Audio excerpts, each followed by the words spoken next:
If you've got a Bermudagrass lawn, like you see back here, you probably know that shorter is better. We tend to cut our Bermudagrass lawns shorter than any other grass type, and we tend to cut our grass more often than other grass types.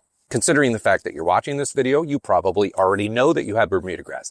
If you don't know, then there are ways to identify it. But for those of us that know for sure that we have it, we're probably already cutting the grass super low and often. And here's the reason why I have let my Bermudagrass grow for almost 2 weeks straight without cutting it. I do it one time every year, and I recommend that you do it at least one time every year. Let your Bermudagrass get wildly overgrown for the purpose of identifying the weeds that you have in the lawn. When we're cutting the grass every 1, 2, or 3 days, any weed that happens to be in the lawn is not going to grow enough leaf material on top for us to properly identify what it is. Now, some of them, it's going to be obvious, but the vast majority of weeds, it's just like you're not even really going to see it. And which does bring me to a very important point.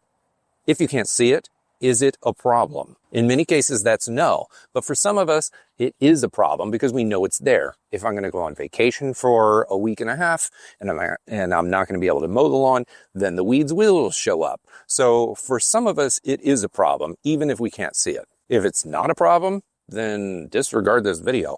But I would contend that the majority of people who know that they have Bermudagrass and are cutting the grass once every 2 days to keep it looking its best, we care. If you allow your grass to get overgrown for 7, 10, 14 days, then that's going to allow whatever unwanted weeds, foliage to actually appear in your lawn in a great enough mass for us to identify it and choose the exact right way to kill it off. It could be dandelions, it could be clover, it could be crabgrass, and in my case, after 2 weeks of letting this grow, I don't see hardly any, almost no weeds whatsoever in this lawn, except for nutsedge right in the middle. Nutsedge is a weed. It's not going to be killed off by regular broadleaf herbicides. It's not going to be killed off by grassy weed herbicides.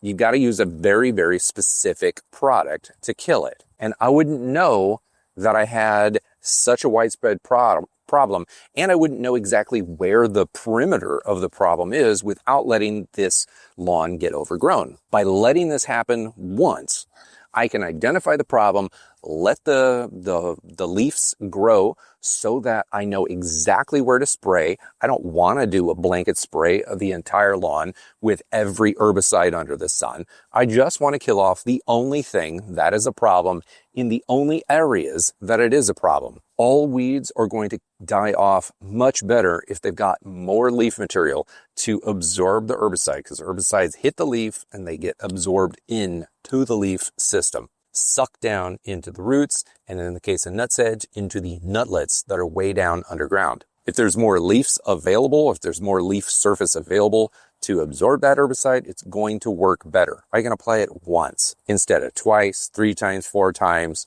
or constantly until the end of time. I literally want to apply herbicide to the lawn as little as possible. Now, once I apply herbicides to the weeds in question, no matter what it is, again, crabgrass, whatever, I then wait a few more days. 2 is probably fine, but I'm going to probably wait like 3 or 4. And then eventually I'll cut this Bermudagrass back down to my normal height of cut. Now, if I've let it get overgrown too much to the point where cutting it to my regular height of cut is going to make it look a little bit more stemmy and brown, then at that point I'll probably scalp and then let it grow back up to my normal height of cut, which is fine because, again, Bermudagrass lawns typically get scalped once or twice every year.